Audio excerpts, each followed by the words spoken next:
शुरुआत होते ही हमें दिखाया जाता है कि वकांडा मुल्क का राजा, जिसका नाम टिचाला है, एक बहुत ही खतरनाक बीमारी से लड़ रहा है। एक ऐसी बीमारी जिसका इलाज वकांडा के पास है ही नहीं। तो अपने भाई टिचाला की जान बचाने के लिए उसकी बहन शूरी अपनी लैब में कई सारे टेस्ट कर रही होती है, ताकि किसी तरह वो एक नकली जड़ी बूटी बना ले जो बहुत ही ताकतवर है, जिसके बाद उसकी ड्रिंक बनाकर वो टिचाला को पिला दे और उसकी जान बच जाए। दरअसल इस वक्त वकांडा में वो जड़ी बूटी एक भी नहीं होती। शूरी यहाँ पर बहुत कोशिश करती है, मगर फिर भी वो उस जड़ी बूटी को बनाने में कामयाब नहीं होती। यहाँ पर वो अपने रोबोट से भी अपने भाई के बारे में पूछ रही होती है, जिस पर रोबोट कहता है कि टिचाला की हालत बहुत ही नाजुक है, उसका बचना बहुत मुश्किल है, उसके दिल की रफ्तार भी लगातार नीचे गिर रही है। करीब इसकी फौरन बाद शूरी के पास उसकी माँ रमोंडा आती है, जो कहती है बस रुक जाओ शूरी, अब ये सब करना बंद कर दो, कोई फायदा नहीं है, क्योंकि टिचाला अब नहीं रहा, वो मर चुका है। ये बात बताते ही शूरी और उसकी मम रमोंडा दोनों ही रोने लगती है। अब अगले ही दिन टिचाला का फ्यूनरल किया जाता है, यानी उसे दफनाया जाता है, जहाँ वकांडा के सभी लोग अपने राजा टिचाला को बड़ी अच्छी से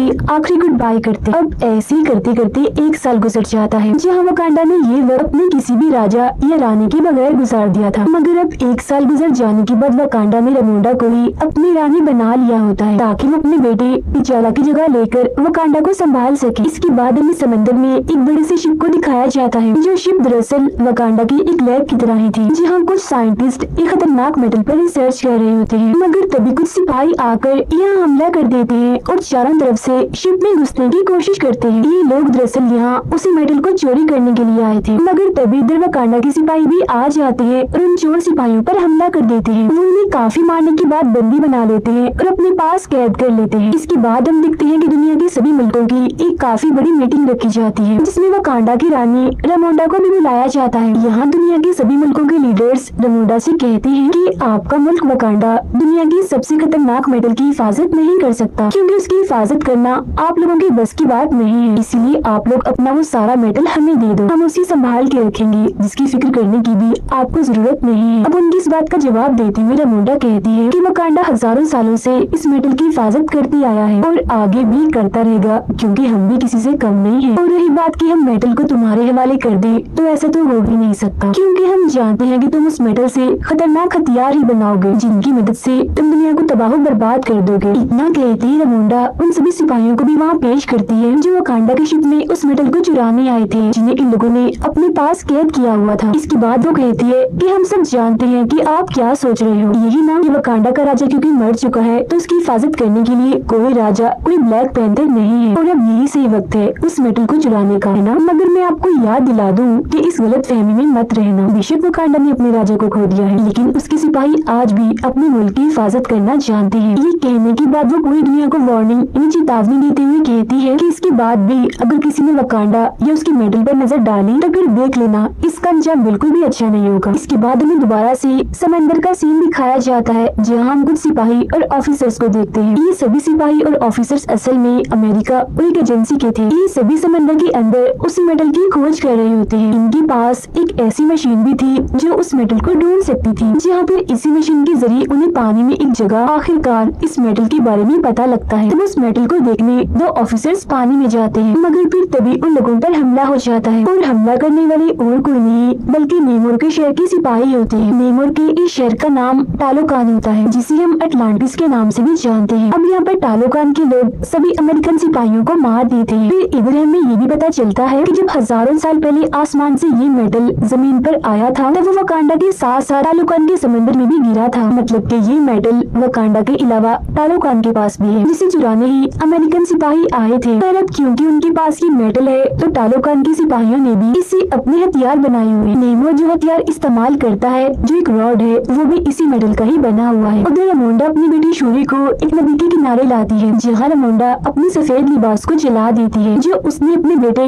टिचाला की मौत की वजह से पहना हुआ था। ऐसा उसने इसीलिए किया ताकि वो अपने बेटे की मौत की गम से बाहर आ जाए। असल में ये वकांडा के लोगों की सोच होती है कि अगर हम सफेद लिबास को जला दें, तो मरने वाले की गम से हम बाहर आ जाएंगे और हमें उसकी याद भी नहीं आएगी। मगर क्योंकि शूरी इन सब पर यकीन नहीं करती थी, तो वो अपना लिबास नहीं जलाती। लेकिन यहाँ पर दोनों ही माँ बेटी फिर भी टिचाला की याद में रोने लगती है। इतने में ही नेमोर नदी से बाहर निकल कर आता है। वो उन दोनों को अपने बारे में बताता है, कहता है कि मैं टालोकान शहर का राजा हूँ, मुझे आपसे टिचाला के बारे में बात करनी है, जो गलती उसने की उसके बारे में। जब से टिचाला ने पूरी दुनिया से दोस्ती का हाथ बढ़ाया है, है सबको वकांडा के बारे में पता चला है। तभी से सारी दुनिया इस मेडल के बारे में जान गई है और ये भी कि वकांडा के पास ये मेडल मौजूद भी है। तो तभी से सब लोग इस मेडल के पीछे पड़े हुए हैं, जिस वजह से मेरे लोगों की जिंदगी भी खतरे में आ गई है, क्योंकि ये मेडल हमारे पास भी तो है। मेरा मानना है कि जब से दुनिया को आपकी मुल्क वकांडा की सच्चाई पता चली है कि आप लोगों के पास वो मेडल है, तब से पूरी दुनिया आपके पीछे पड़ी हुई है। और अगर दुनिया को हमारी सच्चाई के बारे में पता चल गया कि वो मेडल हमारे पास भी है, तो सारी दुनिया के लोग हमारे पीछे भी पड़ जाएंगे और हमारा जीना भी हराम कर देंगे। और हो न हो बहुत जल्द उन्हें इस बारे में पता लगने वाला है, क्योंकि अमेरिकन के पास एक ऐसी मशीन है जो इस मेडल को ढूंढ सकती है। उस मशीन को अमेरिका की एक काफी चालाक साइंटिस्ट ने बनाया है। अब मेरा मशवरा ये है कि आपको और हमें मिल जाना चाहिए, दोनों मुल्कों को साथ मिलकर पूरी दुनिया को खत्म कर देना चाहिए, क्योंकि इससे पहले कि वकांडा और टालोकान को ये पूरी दुनिया वाले खत्म कर दे, बेहतर नहीं है हम दोनों ही मिलकर पूरी दुनिया को तबाह बर्बाद कर दें, क्योंकि इसके बाद हम दोनों मुल्क सुकून से अमन से अपनी जिंदगियां गुजार सकेंगे। दुनिया को तबाह करने वाली बात सुनकर रमोंडा चिढ़ जाती है और उसकी ऑफर लेने से मना कर देती है और कहती है कि हम अमन पसंद है, हम कोई भी तबाही बर्बादी नहीं चाहते, हम शांति चाहते हैं। अब ना सुनकर नेमर कहता है कि ठीक है, अगर वकांडा को टालोकान के साथ नहीं मिलना तो कोई बात नहीं, लेकिन आप लोगों को हमें वो साइंटिस्ट सौंपनी होगी जिसने इस मेडल को ढूंढने की मशीन बनाई है, ताकि मैं उस साइंटिस्ट को मार दूं और अमेरिकन मेडल को ढूंढते हुए हमारे मुल्क में ना आ जाए। अब नेमर उन्हें एक हफ्ते का वक्त देते हुए कहता है कि मैं एक हफ्ते बाद दोबारा आऊंगा, अकेला नहीं बल्कि अपनी पूरी फौज के साथ, और तब तक अगर आपने उस साइंटिस्ट को हमारे हवाले कर दिया तो हम समझ जाएंगे कि वकांडा हमारा दोस्त है, लेकिन अगर ऐसा ना हुआ तो हम पूरी दुनिया के साथ साथ वकांडा को भी तबाह बर्बाद करके रख देंगे। और फिर ये धमकी देने के बाद नेमोर यहाँ से चला जाता है। इसके बाद रमोंडा वापस आकर अपने जनरल को ये काम देती है कि वो उस साइंटिस्ट को कैसे भी करके पकड़ कर लाए जिस साइंटिस्ट ने मेडल ढूंढने वाली मशीन बनाई है। तब यहाँ जनरल कहती है कि मैं आपकी बेटी शूरी को भी अपने साथ लेकर जाना चाहती हूँ। जहाँ पहले तो रमोंडा इसके लिए मना कर देती है, मगर बाद में शूरी को ले जाने के लिए मान जाती है। जिसके बाद शूरी और जनरल अमेरिका पहुँच जाती है और कैसे भी करके उस साइंटिस्ट को ढूंढ लेती है। यहाँ उन्हें हैरान करने वाली बात ये पता चलती है कि वो साइंटिस्ट सिर्फ 19 साल की एक कॉलेज जाने वाली लड़की है जिसका नाम आयरन हार्ट है। उसे खोजते ही वो दोनों उसे अपने साथ ले जाने लगती है, मगर तभी उन्हें पता चलता है कि अमेरिका और एजेंसी के लोग कब से उनके पीछे पड़े हुए हैं और उन्होंने हमेशा से ही शूरी और आयरन हार्ट पर नजर रखी हुई थी। वो लोग अब इन तीनों को सरेंडर करने का बोलते हैं, इन्हें खुद को उनके हवाले करने का, मगर तभी वो साइंटिस्ट यानी आयरन हार्ट अपने असली रूप में आ जाती है, मतलब अपना सूट पहनकर वहाँ से उठ जाती है। जिसके बाद शूरी और जनरल भी उसकी गाड़ी और बाइक लेकर वहाँ से निकल जाते हैं। अब यहाँ तो किसी तरह वो एजेंसी से बच जाते हैं, मगर आगे जाते ही टालोकान के सिपाही उन पर हमला कर देते हैं, क्योंकि इन सिपाहियों को नेमोर ने ही भेजा होता है ताकि वो आयरन हार्ट को पकड़कर नेमोर के पास ले आए। यहाँ टालोकान के सिपाही जनरल से काफी लड़ाई कर रहे होते हैं और आयरन हार्ट को अपने साथ ले जाने की कोशिश करते हैं, मगर जवाब में जनरल भी उनसे लड़ती है और आयरन हार्ट को बचाने की कोशिश करती है। लेकिन क्योंकि टालोकान के सिपाही काफी बहादुर थे, इसलिए वो जनरल को हरा देते हैं और फिर आयरन हार्ट के साथ साथ शूरी को भी नेमोर के पास ले जाते हैं टालोकान में। जब अकेली जनरल वापस लौटती है तो रमोंडा को इस सब के बारे में बताती है, मगर उसे बात सुनकर बड़ा ही गुस्सा आता है कि जनरल होकर उन दोनों को नहीं बचा पाई, इसीलिए वो इसे जनरल वाली ओहदे से हटा देती है। इसके बाद रमोंडा पुरानी जनरल जो कमांडर भी थी उसके पास जाती है, जो पहले वकांडा के लिए काम कर चुकी थी। रमोंडा का मानना था कि वो कमांडर दुनिया के अलग अलग मुल्कों में जा चुकी है और किसी दूसरे मुल्क में कैसे घुसा जाता है इस बात का तजुर्बा उसके अलावा और किसी के पास भी नहीं, तो जरूर यही टालोकान जाकर उसकी बेटी शूरी और आयरन हार्ट को बचा सकती है। रमोंडा सारी बात कमांडर को बताती है, जहाँ वो शूरी और आयरन हार्ट को वापस लाने का बोलती है। जिसके बाद वो कमांडर सीधा टालोकान पहुंचकर वहाँ के काफी सारे सिपाहियों को मार देती है और उन दोनों यानी शूरी और आयरन हार्ट को भी बचाकर वापस वकांडा ले आती है। लेकिन यहाँ हम जान पाते हैं कि जब शूरी और आयरन हार्ट नेमोर के पास थे, तब शूरी ने बार बार नेमोर को समझाया था कि आप आयरन हार्ट को मत मारिए, इसका कोई कसूर नहीं है। और इसी दौरान नेमोर ने भी उसे शुरुआत से ही अपनी सारी बात बताई होती है। जहाँ अब हम भी नेमोर के बारे में शुरू से ही जान पाते हैं। हमें पता चलता है कि नेमोर की उम्र 450 साल है, जहाँ 450 साल पहले नेमोर के जो माँ बाप थे वो इंसान ही थे, लेकिन फिर नेमोर के माँ बाप समेत उसके गाँव के सभी लोग बीमारी और गरीबी की वजह से मारे जा रहे थे। जहाँ ये सब लोग मिलकर अपने गॉड से दुआ करते हैं, तब गॉड इनके सपने में आकर सभी को एक फूल के बारे में बताते हैं जो बिल्कुल उस कीमती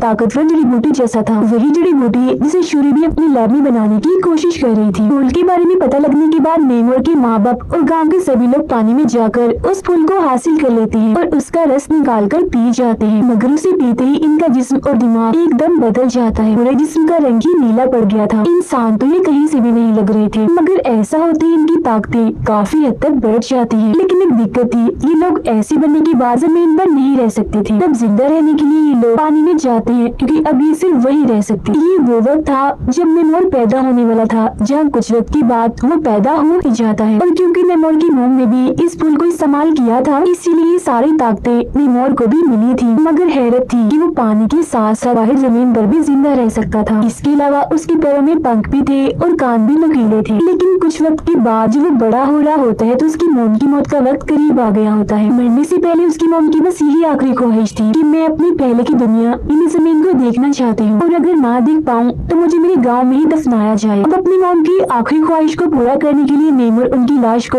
उनके गाँव में ले जाता है। मगर यहाँ आकर वो देखता है कि गाँव के लोगों पर बाहर के लोग जुल्म कर रहे हैं, जो नेमोर पर भी गोली चलाते हैं। अब उसे तो इस सब में से कुछ भी नहीं होता, मगर उन सभी लोगों को मारकर उस पूरी जगह को जला देता है। और बस इसी दिन के बाद से नेमोर पानी के बाहर यानी जमीन पर रहने वाले लोगों से नफरत करने लगता है। अपनी ये सारी कहानी बताने के बाद उसने शूरी को एक ब्रेसलेट भी दिया था, जो टालोकान की ताकतवर जड़ी बूटियों से बना था। मगर जब उसे ये पता चलता है कि कमांडर शूरी और आयरन हार्ट को यहाँ से ले गई है और उसने इसके कुछ लोगों को भी मार दिया है, तो ये जान उसे वकांडा पर बहुत गुस्सा आता है और अब वो जाकर सीधा वकांडा पर हमला ही कर देता है। वो यहाँ के एक पूरे शहर को बर्बाद कर देता है, जिसमें जाहिर है वकांडा के बहुत से लोग मारे जाते हैं, लेकिन साथ ही साथ रानी रामोंडा भी मारी जाती है। लेकिन मरते मरते वो रामोंडा से कहता है कि ये हमला तो बस एक हल्की सी झलक है, मैं कुछ वक्त के बाद अपनी पूरी आर्मी के साथ आऊंगा और पूरे ही वकांडा को तहस नहस करके रख दूंगा। इतना कहते वो अपनी आर्मी के साथ वहाँ से चला जाता है। इसके बाद जैसे ही बार शूरी को पता चलती है कि मेरी मोम की मौत हो गई है, तो वो बहुत ही दुखी हो जाती है। मगर नेमोर को रोकने और उसे बदला लेने के लिए वो जड़ी बूटी पर दोबारा से काम करने लगती है। वो उस ब्रेसलेट जो उसे नेमोर ने दिया था उसमें से जड़ी बूटियों को निकाल कर उन पर ही टेस्ट करने लगती है, जहाँ बहुत जल्द वो ये जान पाती है कि ये भी कोई आम जड़ी बूटियाँ नहीं है, बल्कि इनमें भी ताकतवर जड़ी बूटी वाली सारी ताकत है। ये जानते ही वो इन सारी जड़ी बूटियों को अपनी बेटी चला के डीएनए से मिला देती है, जिसके बाद आखिरकार यहाँ वो नकली जड़ी बूटी बना ही लेती है। और जैसे वो इसका रस पीती है तो ये सोचती है कि मुझे मेरे मॉम डैड नजर आएंगे, मगर उसे वो नहीं बल्कि खतरनाक सिपाही दिखता है, जो शूरी को कहता है कि तुम अपनी बेटी चाला की तरह रहम दिल और बहादुर नहीं हो, तुम बिल्कुल मेरे जैसी हो, गुस्से वाली, बदला लेने वाली। तुम्हें सिर्फ बदला चाहिए, तुम अपने भाई की जगह कभी भी नहीं ले सकती। ये सुनते ही शूरी चिढ़ जाती है और उस ताकतवर जड़ी बूटियों की वजह से तो उसे पहले ही ताकतें मिल गई थी, जिनका इस्तेमाल करके वो ब्लैक पैंथर सूट पहनकर बन जाती है नई ब्लैक पैंथर। इसके साथ ही लैब में आयरन हार्ट भी अपने लिए एक मजबूत सूट बना लेती है, जो काफी मॉडर्न था। उन दोनों ने तो ये बात पहले ही पता लगवा ली थी कि नेमोर की कमजोरी हीट है, गर्मी है, इसीलिए अगर उसे हीट में रखा जाए या पानी से दूर कहीं बाहर रखा जाए तो वो कमजोर पड़ सकता है। इस सारी तैयारी के साथ वो अपनी आर्मी को लेती है और सीधा जाकर नेमोर के शहर टालोकान पर हमला कर देती है, जिसके बाद यहाँ वकांडा और टालोकान के बीच काफी जबरदस्त किस्म की लड़ाई छिड़ जाती है। यहाँ शूरी अपने ब्लैक पैंथर वाले सूट में आकर नेमोर को अपनी काफी बड़ी शिप में ले आती है, जिसके अंदर उसने बड़े बड़े हीटर्स लगाए हुए थे, जिनसे बहुत सारी गर्मी और सेक निकल रही होती है। अब इतनी गर्मी से नेमोर कमजोर तो पड़ता है, मगर क्योंकि उसके हाथ में उसका हथियार था नेमो रॉड, जो खतरनाक मेटल से बना था, उसकी मदद से वो उस पूरी शिप को तबाह कर देता है। जिसके बाद अब वो शिप नीचे गिरने वाली होती है, मगर शूरी यहाँ अपनी ताकत लगाकर कैसे भी करके शिप को उड़ाकर एक रेगिस्तान में ले जाती है, ताकि वो नेमोर को पानी से दूर रख सके, उसे कमजोर करने के लिए। अब रेगिस्तान में आकर नेमोर और शूरी के बीच काफी खतरनाक लड़ाई छिड़ जाती है, जिसमें नेमोर अपने रॉड को शूरी के पेट के आर पार कर देता है, जिससे वो काफी कमजोर हो जाती है। ऐसा करने के बाद वो पानी की तरफ वापस जाने लगता है, ताकि उसे दोबारा से ताकत मिल सके। मगर पानी तक जाने से पहले ही शूरी अपने टूटे हुए शिप को तबाह कर देती है, यानी उसे उड़ा देती है, जिससे निकलने वाली आग से इतनी गर्मी पैदा हो जाती है कि नेमोर कमजोर होने लगता है। जिसके बाद वो उसी के हथियार से नेमोर पर हमला कर देती है और कहती है कि या तो तुम इस जंग में हार मान जाओ या मैं तुम्हारी जान ले लूंगी। अब यहाँ तुम्हारे लिए हार मानना ही बेहतर है, क्योंकि अगर तुमने जंग ना रोकी तो बाकियों के साथ साथ तुम्हारे लोग भी मारे जाएंगे। वो शूरी की ये बात मान जाता है, इसलिए उसके सामने हार मान जाता है। वो दोनों अब एक साथ मिल जाते हैं और अपने लोगों के पास आकर जंग को खत्म कर देते हैं। जिसके बाद अब ये दोनों एक दूसरे के दोस्त बन जाते हैं। सब कुछ बिल्कुल ठीक हो गया था, दोनों मुल्कों के लोग बहुत खुश रहने लगे थे। लेकिन यहाँ हम जान पाते हैं कि वकांडा का ये असूल है कि किसी भी इंसान को राजा या रानी बनने से पहले खुद को साबित करना होता है। उसे अपने मुल्क में होने वाली तलवारबाजी और लड़ाई में जीतकर ये साबित करना होता है कि मैं सबसे बहादुर, मैं ताकतवर भी हूँ और राजा बनने के काबिल भी। लेकिन हाँ, ये सब उसे बगैर किसी भी ताकत जैसे उस जड़ी बूटी का इस्तेमाल किए बगैर करना है। अब क्योंकि शूरी ही नई रानी बनेगी, इसलिए उसने भी खुद को साबित करना था ये लड़ाई जीतकर। मगर तभी दिखाया जाता है कि शूरी यहाँ नहीं है, वो इधर से गायब है और यहाँ एक ताकतवर और खतरनाक सिपाही था जो लड़ रहा था। इसका मतलब ये था कि यही सिपाही वकांडा का नया राजा होगा। अब हम शूरी को देखते हैं जो यहाँ से सीधा गई होती है कमांडर के पास, जहाँ उसने अपना सफेद सोग वाला लिबास जला दिया होता है ताकि वो अपने भाई और माँ के गम से बाहर आ सके, क्योंकि अब उसे भी ऐसी बातों पर यकीन होने लगता है। यही वो कमांडर शूरी को अपने बेटे से मिलवाती है और बताती है कि मैंने और तुम्हारे भाई टिचाला ने छुपकर शादी कर ली थी और ये बच्चा मेरा और टिचाला का है, यानी तुम्हारे भाई का। इस बात का सिर्फ रमोंडा को ही पता था, जिसके बाद आज तुम्हें भी पता चल गया। यहाँ वो बच्चा शूरी को अपना नाम बताता है, जिसके साथ ही ये कहानी यहीं पर खत्म हो जाती है।